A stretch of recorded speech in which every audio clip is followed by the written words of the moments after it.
As we finished up our work on Ravenholm, we couldn't shake the feeling that the transition from Eli's lab just wasn't working. It was far too abrupt. Eli's lab connected directly to the streets of the town where you'll be shortly, and the section you're standing in didn't exist. We had just made this promise at the end of Eli's lab: we don't go there anymore. And we liked the overall build-up we'd created. But when the player got to Ravenholm, they were immediately dropped into combat with zombies without any room for tension building. So we built this section and the subsequent tight corridors to address that in a way we were happy with. We slowed the pacing, focused on art and lighting, and got you ready to experience why we don't go to Ravenholm anymore.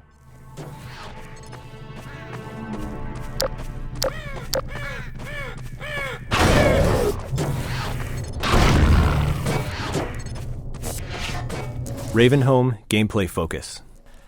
After watching many playtests of Ravenholm, we knew the core gameplay of the level revolved around the gravity gun and physics.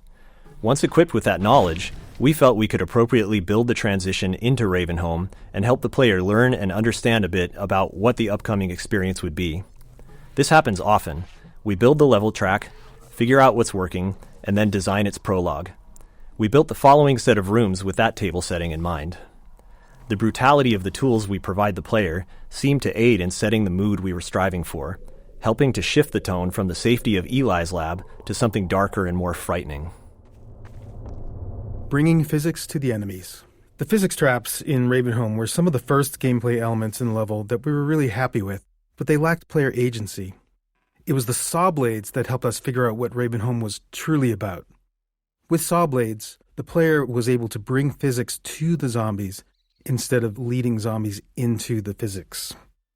Once we had that understanding, Ravenholm evolved rapidly. We kept combing through the map, looking for anything, especially anything unusual, that could be turned into a tool or weapon for the player. Player tools.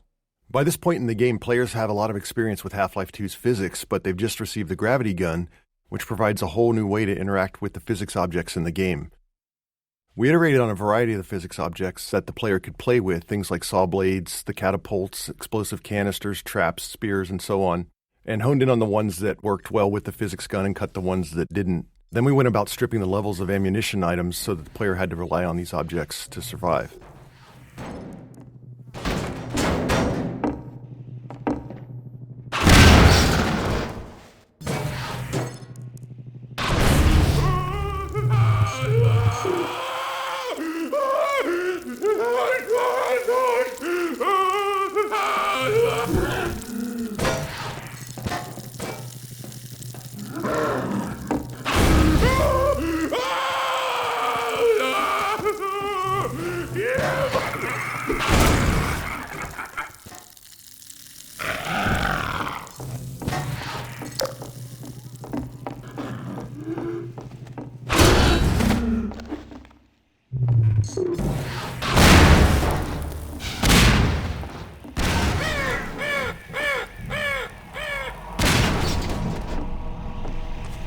For it was said they had become like these peculiar demons which dwell in matter. Contrived setups.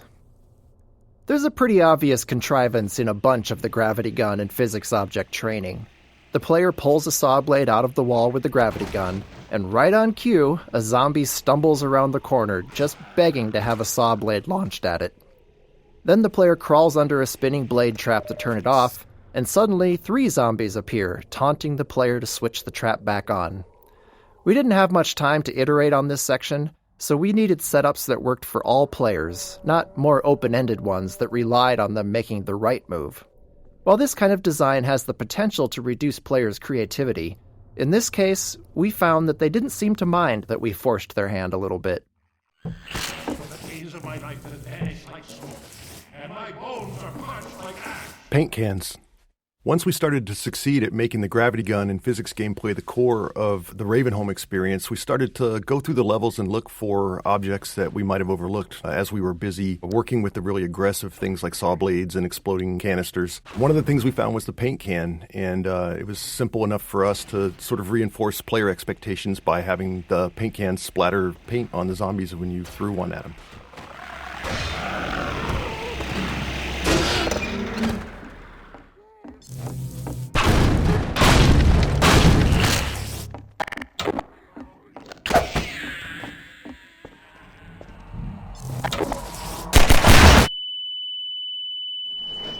medical systems. Ravenholm's development. We began developing Ravenholm early in the production of Half-Life 2, so it went through more than one full development pass. The first version predated the gravity gun, with gameplay focused on traditional zombie combat using guns and some of the physics traps.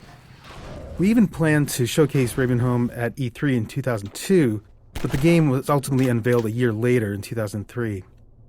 By that point, we had invested heavily in Ravenholm's art, something which we generally avoid until the gameplay is fully proven. So once we went back to Ravenholm with the gravity gun mechanic in mind, we were working with a lot of pre-existing level geometry that had been designed with a very different gameplay goal in mind.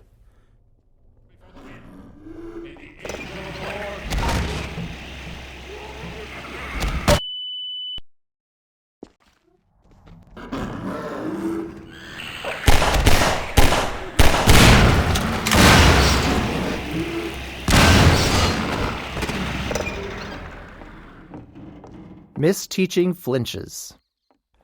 Another memorable playtest and example of the danger of misteaching players occurred in Ravenholm. One of our design principles is for the game to respond to the player as much as possible. So when designing the gravity gun, it seemed obvious that if the player pointed it at a zombie and pulled the trigger, something should happen. It was simple enough to make it zap the zombie for a tiny amount of damage, causing the zombie to play its flinch animation, which felt good and responsive. Later, we watched a playtest where the tester discovered this interaction immediately upon arriving in Ravenholm, and interpreted it as a feedback that the gravity gun was hurting the zombie. Which it was, just not very much. So they zapped the zombie again, repeatedly, shocking it over and over until it died. This is a slow, unfun, inhumane way to fight zombies, especially where you're surrounded by saw blades and explosive canisters.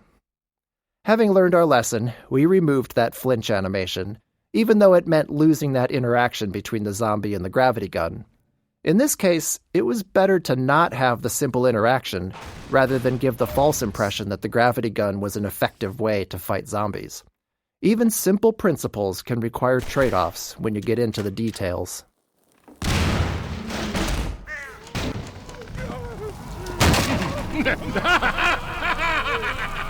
Gory Plaza. This open plaza is one of the areas that was fully detailed in our first development pass, and when we returned to it, we wanted to preserve as much of the existing art as possible while designing a new player path that used all 3 dimensions, moving players up and down, through windows, across rooftops, and between buildings. It wasn't a large space, so we had to squeeze as much track out of it as possible, and since that started as an art-focused area, it was light on gameplay and we needed to address that playtesters tended to fly right through it. And to top that off, it was already pushing our rendering performance budget with little room left for anything new. The challenge became finding small additions to slow the player down by adding threats around corners and into every nook and cranny of the level.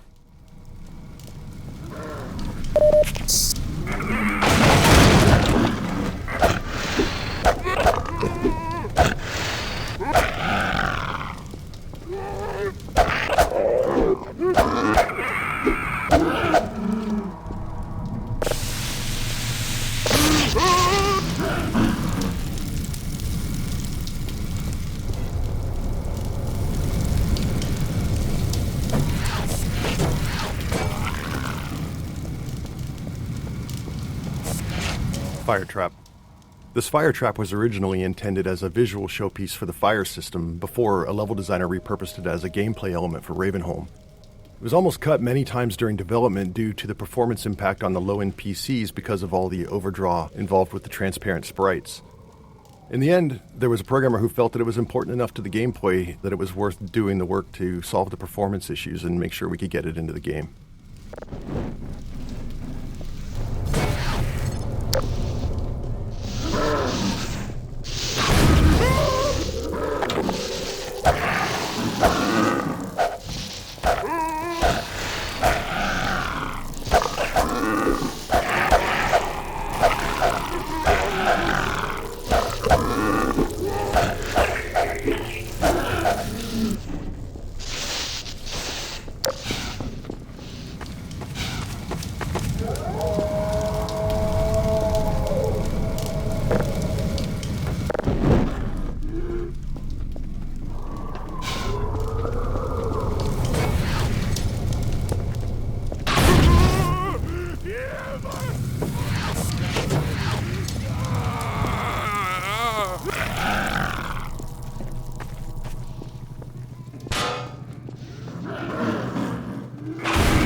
Hallway cupboards. These junk-filled hallways were a simple solution to our need to slow the player down.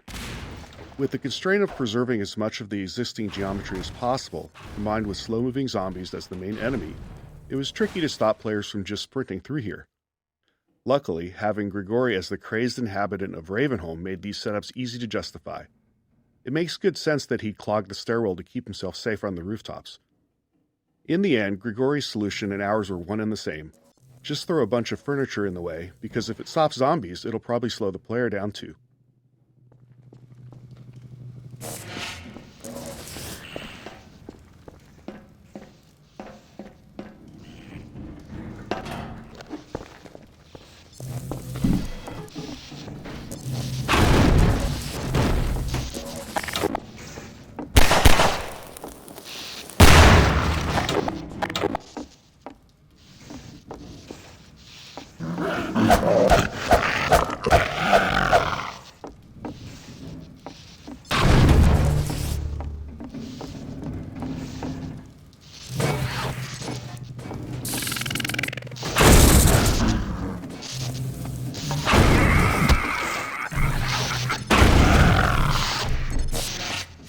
Poison head crabs. This room unintentionally introduces poison head crabs. We'd spent a lot of time crafting their proper introduction later in the level, but once we saw how well they were playtesting, our excitement got the better of us, and before too long we'd scattered them throughout the level. By the time we realized they'd appeared before their intro, it was really too late to rework it. Fortunately, a tight room of poison head crabs works as decent training, because their design avoids a common issue with combat training. Typically, players are stressed and they can get frustrated if they die repeatedly without understanding why. And sure enough, we encountered that problem when trying to train the player with both poison head crabs and their source, the poison zombie. However, poison head crabs can't kill the player by themselves, so while stressful, a room full of them at least avoids that frustration. Even with all the work we did to try and make a connection between this lever and the outside electric fence in the players' minds, some testers would still flip the lever and not know what they'd done. They'd even wander around, flip the lever back on, and wander around some more. With not much time to spend on making the connection clearer, we elected to just have the lever break off. This prevented players from undoing their progress and added to the feeling that Ravenholm was an unreliable and decaying environment.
Well done, brother. Make free use of my traps, but take care not to fall in them yourself. Behind you! In Ravenholm, you do well to be vigilant.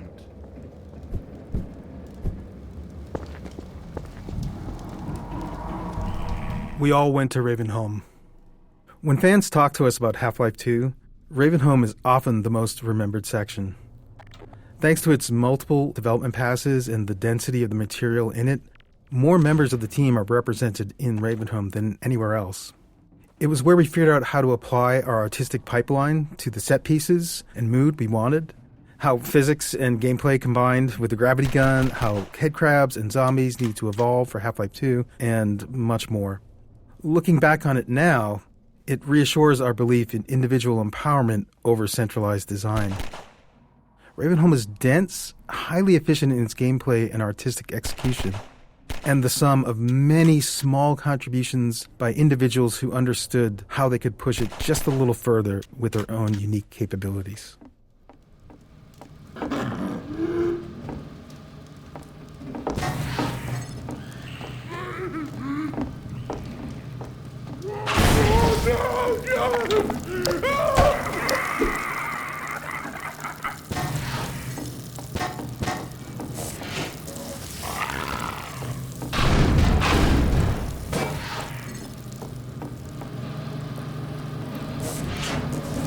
Car crushers.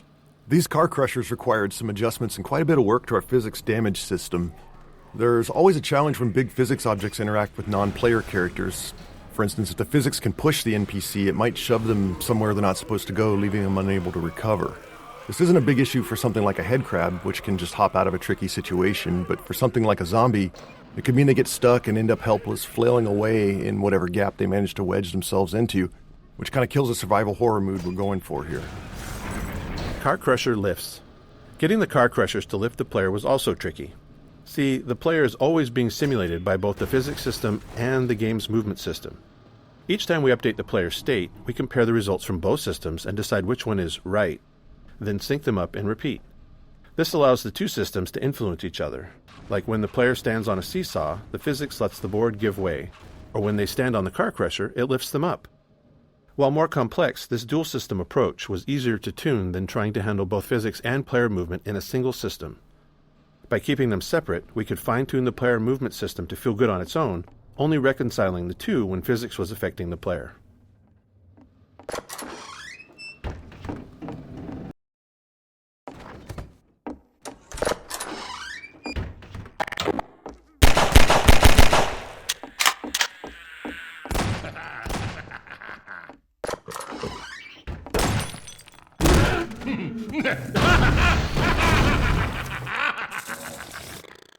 It is you, brother. I apologize. But no harm done. My bullets are the least of your concerns.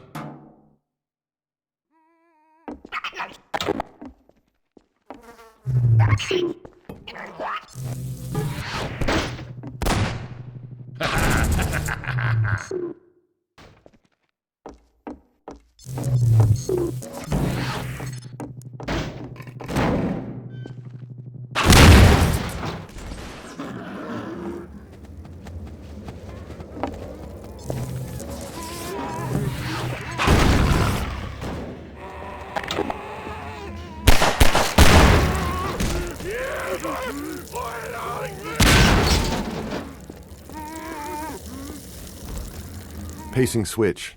Now that the player's through the training section, we can start shifting the pacing from moody, claustrophobic spaces to more combat-focused action arenas. With the player familiar with the various physics tools in the environment, we can start mixing those into open spaces and just give the player the freedom to choose their approach.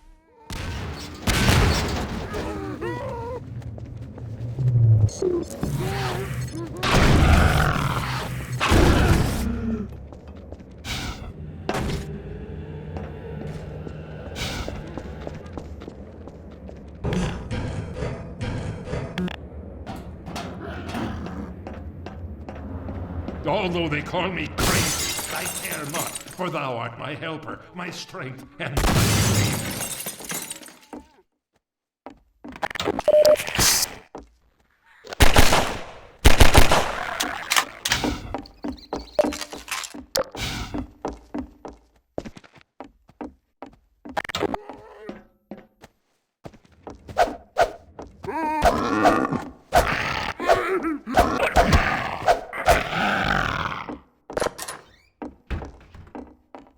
Tables and bodies. Towards the end of Ravenholm's production, with all the major pieces in place, we went through and tried to fill out every bit of empty space with something interesting. In doing so, we had to be careful to use what we already had and not create anything new, as we couldn't risk introducing more bugs. Often, as in this room, we were trying to add new moments of gameplay, while also adding more detail and storytelling to the area. Small scenes like this allow an attentive player to think about what they're seeing and what it might mean for what they'll encounter next.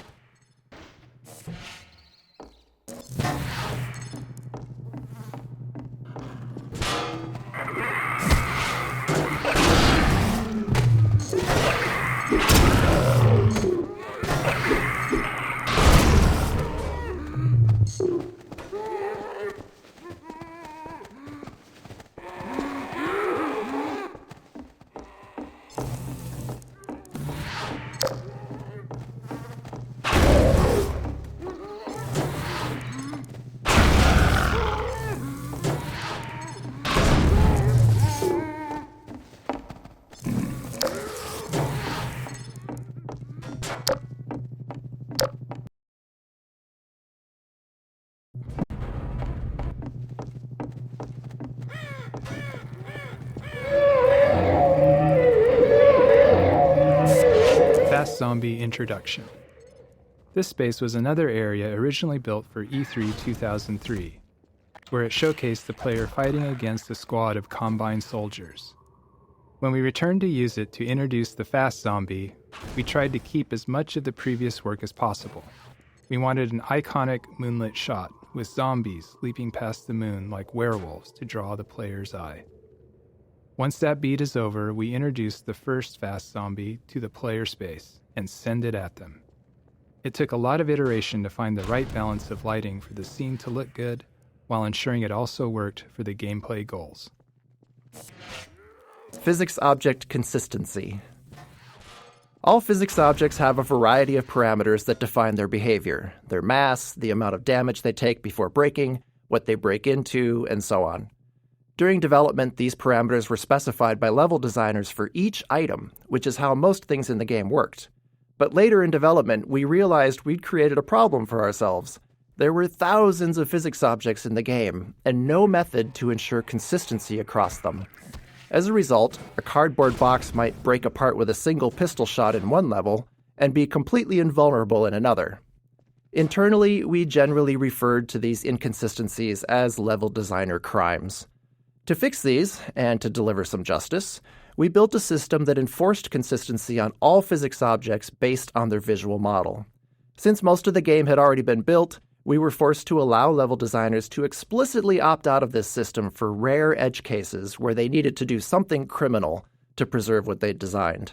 Internally, we refer to these designers as recidivists, some of whom perpetuate their life of crime at Valve to this day.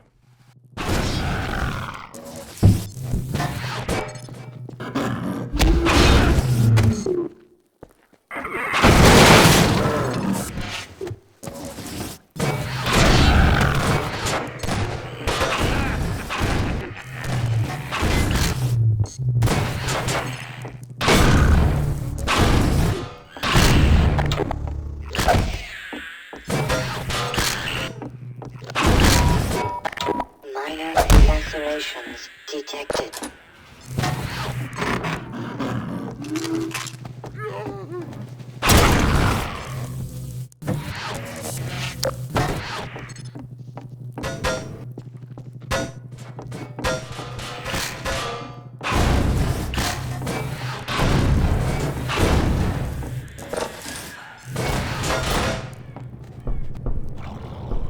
Here, brother!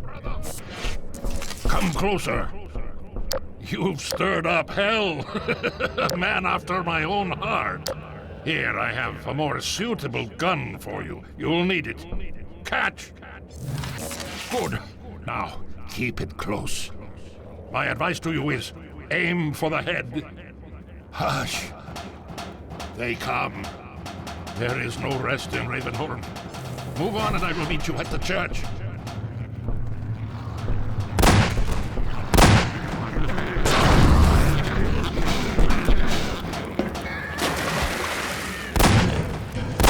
Woe to thee!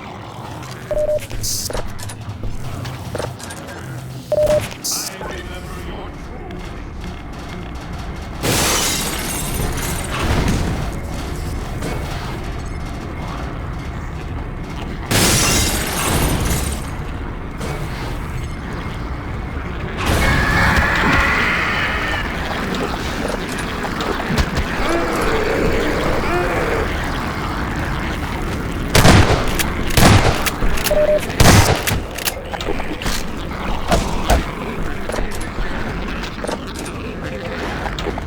Poison Zombie Introduction. Constraining the player in a tight space while providing them with a view outward is a useful way to increase the chances that they'll notice something we want them to see. Here, we draw the player's attention with the sound of a wail before the poison zombie itself becomes visible. Originally, this encounter was also the first time players faced poison headcrabs, but as mentioned in an earlier node, we got far too enthusiastic in proliferating poison headcrabs around the level and ended up spoiling their joint introduction here. In the end, however, these first encounters work better as separate instances anyway.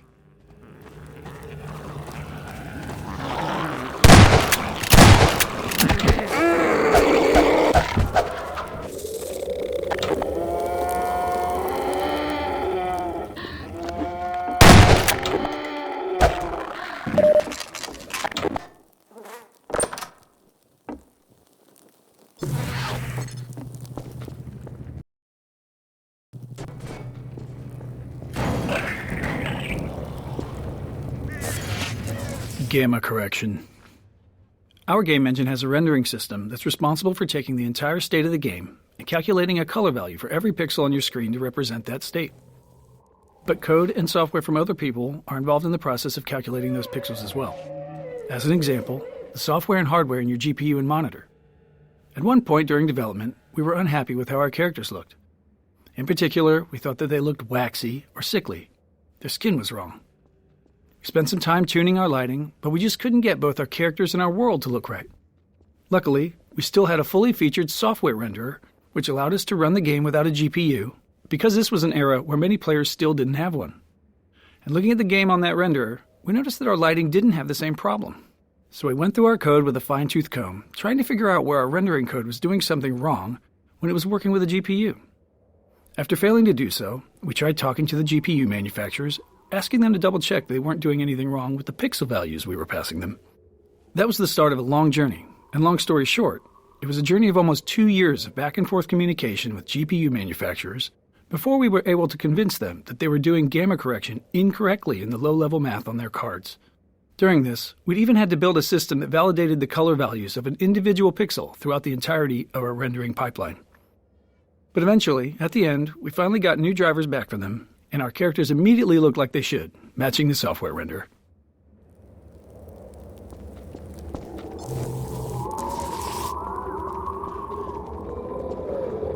At this point in Ravenholm, the player has learned all the gameplay elements available to them and can predict their interactions.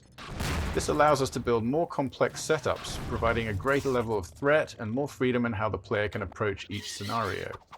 This arena is a deliberately entwined space that the player will need to explore, and we use that exploration time to slowly ramp up combat intensity. The faster the player explores, the faster we ramp it up. The freeform nature of this design made it challenging to tune, given the large dynamic range in how players played through it.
Playtester archetypes. Iteration and regular playtest were the lifeblood of Half-Life 2's production.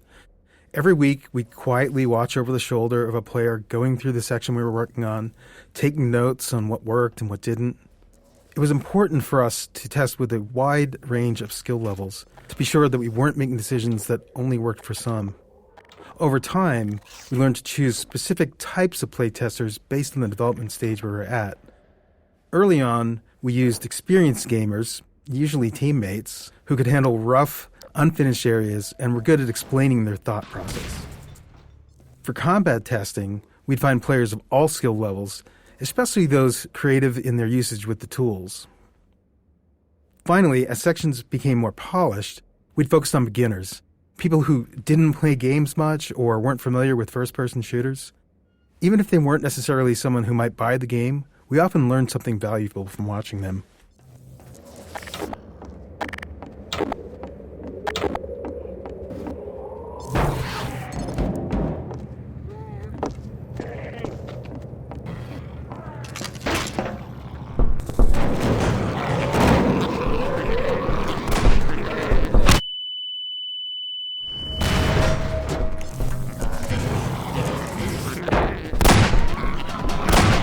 Think no worse of me.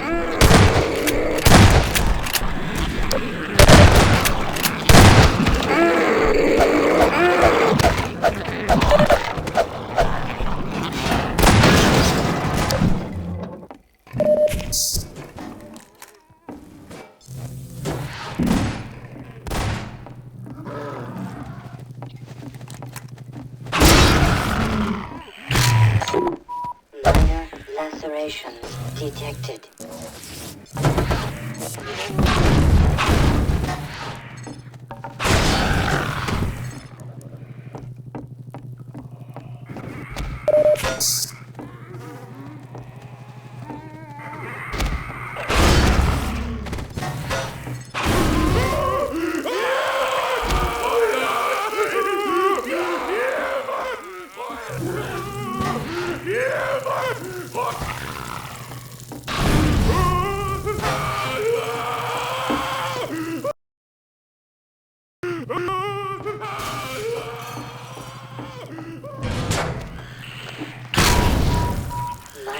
Lacerations detected.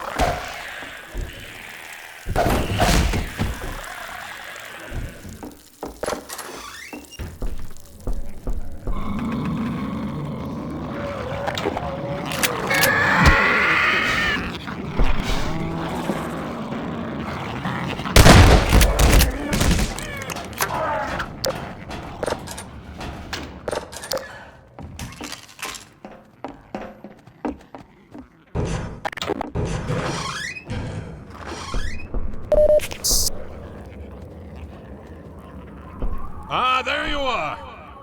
At last. I will send the cart. Final arena. When we finished the first pass over Ravenholm, this rooftop was intended to be the culminating fight. Like other spaces in Ravenholm, it had begun life as a space purely focused on being an interesting visual location. We felt it was important that, as the player left Ravenholm, they had a moment to look back over the town they had just survived and get a glimpse of where they were headed next. Multiple gameplay groups took a shot at building a fight here, but the tight geometry and performance constraints meant we never really created a finale we were happy with. Not unlike the Half-Life saga itself, it seemed as if Ravenholm was destined to not have a real ending.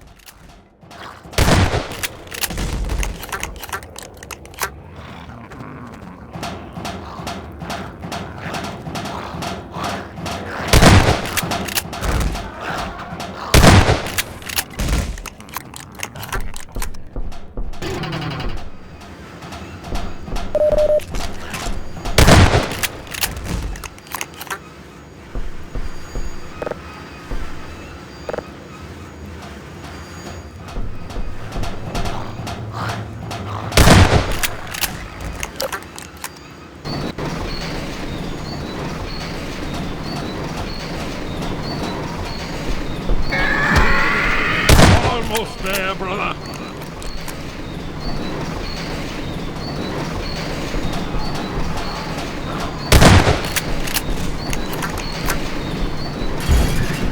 No, brother, step into the cart. The handbrake, brother. Release it and come down.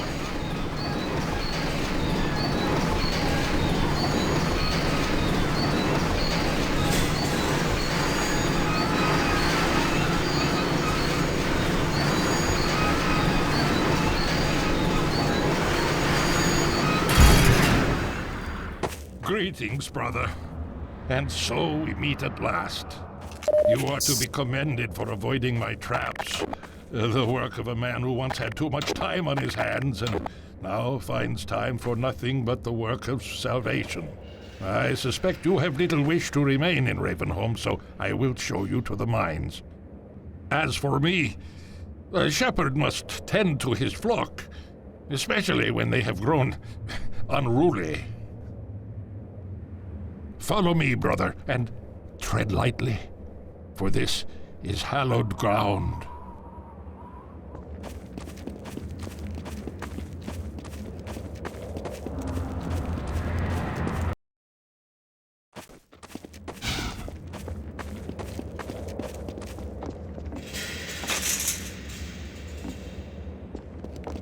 Response rules.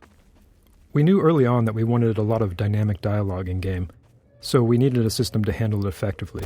We aimed for a system that allowed sound designers to add and tweak lines without involving programmers, made the dialogue tightly responsive to the game's state, and minimized repetition. With these requirements, we created the response rules system. Whenever a character speaks outside of a choreographed scene, this system determines which line to deliver.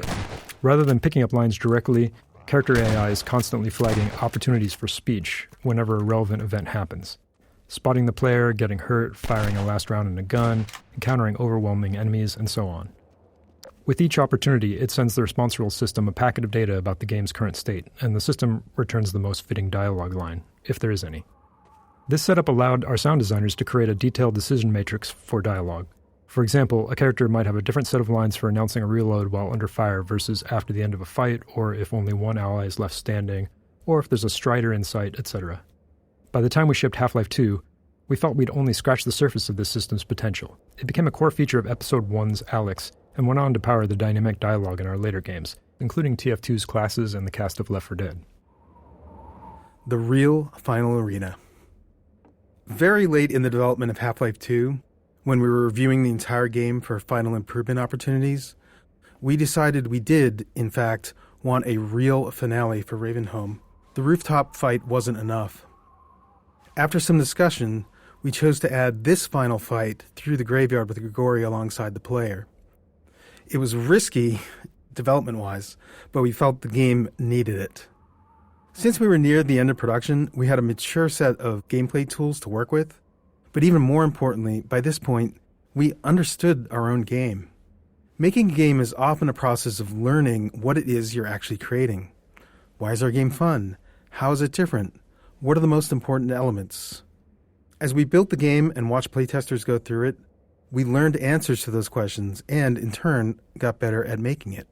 So the graveyard came together quickly and required far less iteration than many earlier areas of the game.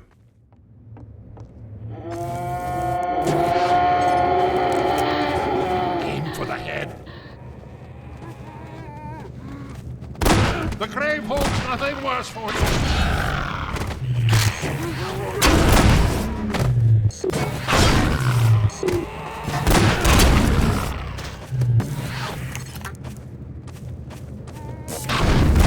Meant no harm.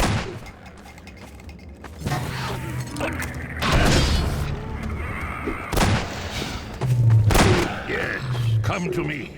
Come. Be free, my child.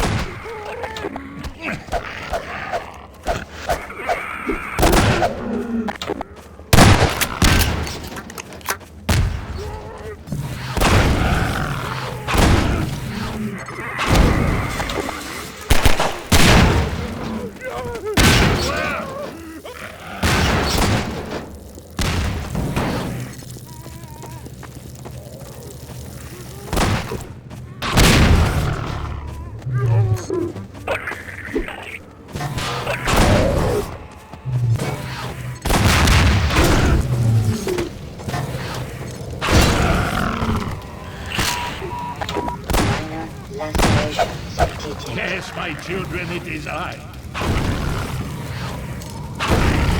I remember your true face.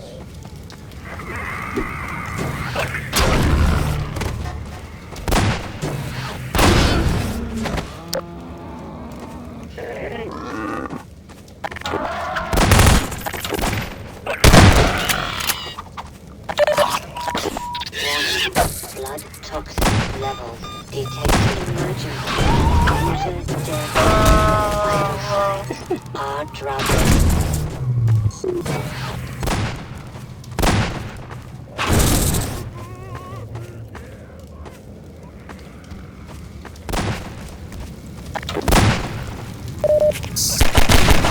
Careful, brother! Come! Follow me! Quickly, brother!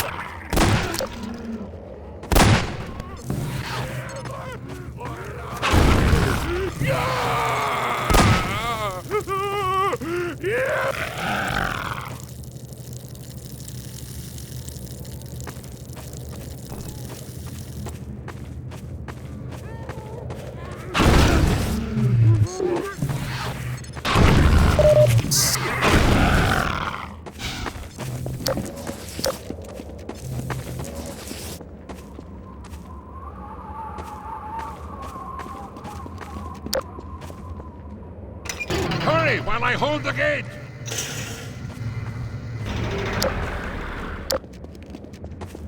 Farewell, brother!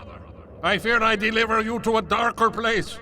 May the light of lights illuminate your path. Look to your own salvation.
Minor lacerations detected.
Sniper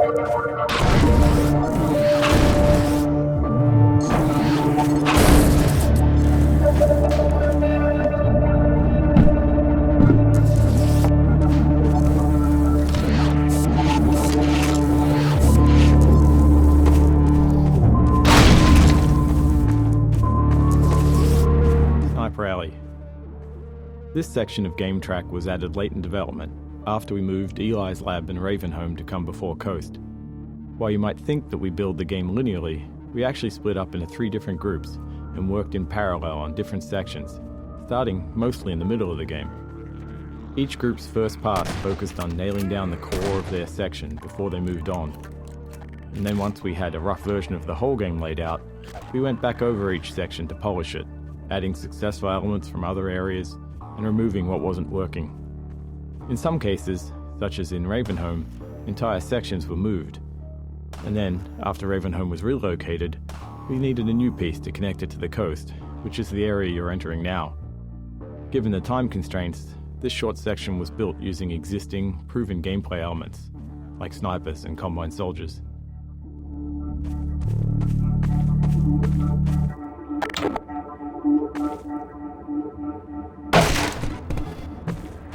Half-Life 2's physics gave us a variety of tools to make combat more exciting. For instance, when enemies miss the player, we subtly redirect their shots toward breakable objects nearby, adding mayhem and creating that action movie feel. We also employed physics to add hints. We created what we called ragdoll magnets across the game to make enemy corpses fall in interesting and dramatic ways, such as off ledges or into the path of a train.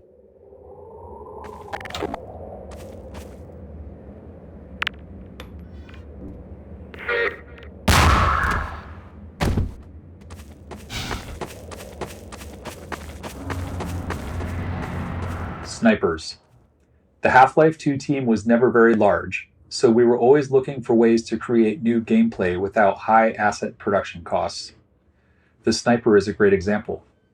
It has no actual model, just a laser beam, so it required no art or animation support. When it dies, it simply spawns a Combine Soldier ragdoll and launches it out the window. Despite that simplicity, we got a lot of unique gameplay from it.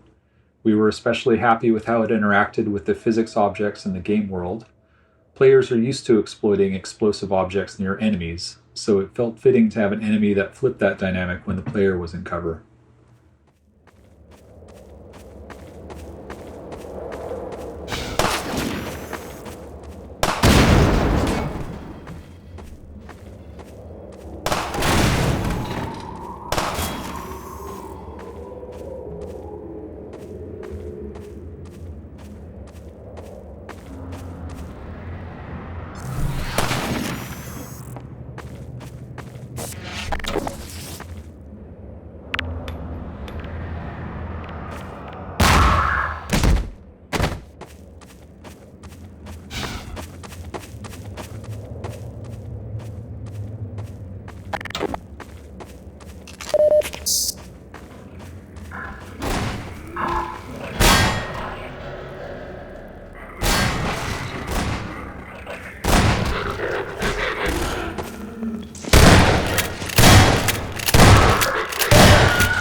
Winston's been hit.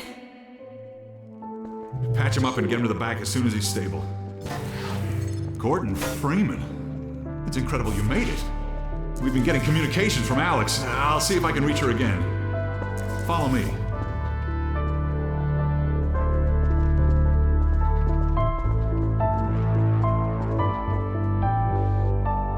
It's Leon. We're all clear. And I've got Gordon Freeman. Dr. Freeman, you're kidding. Look, I've been on the line with Alex. Her father's been captured. Over here, Dr. Freeman. Eli Vance is indispensable to the liberation. Coast kickoff. This interstitial scene came along late in development to connect Ravenholm to Coast. Noticing a trend? Quite a bit of the connective tissue in our games comes together late. In this case, that meant cutting corners wherever possible. We didn't even have time to animate Alex on the monitor. These kinds of scenes are always a challenge to make interesting, and we didn't succeed with this one. It's a good example of what happens when NPCs are treated like signposts without adding character to them or the scene. The result is a forgettable moment where the game's seams show. But that's the nature of development. You only have so much time, and you have to decide where to spend it. Kleiner's lab and Eli's lab were much more important, so that's where we focused our efforts. 5 minutes on foot. It's spawning season for the antlions. That's why I called you, Leon. I was hoping you still had the scout car we left with you last summer. The one my dad rigged for the Taliban. Yeah, good idea. Hold on a sec. Norco, bring the buggy out. Put it on the dock right now. Gordon Freeman will be driving it. Will do. I just finished mounting an ammo crate on the back. Good timing. Okay, Alex, we're all set. Thanks, Leon. Gordon, I haven't driven the coast in over a year, but I have no reason to think it's gotten any safer. Meet me in the depot where the trains unload. Take care of yourself, and I'll see you in Nova Prospect. Bye for now. Bye, Alex. Okay, Doc. Before you hit the road, you might want to grab some med kits, restock on ammo, maybe check the map, see where you're headed. There's an ammo supply crate on the back of the car, if that's any comfort. Stay with the car, make use of the thumpers. You'll stand a fair chance against the antlions. I'll radio ahead to let the next base know you're coming. Shore point to NLO.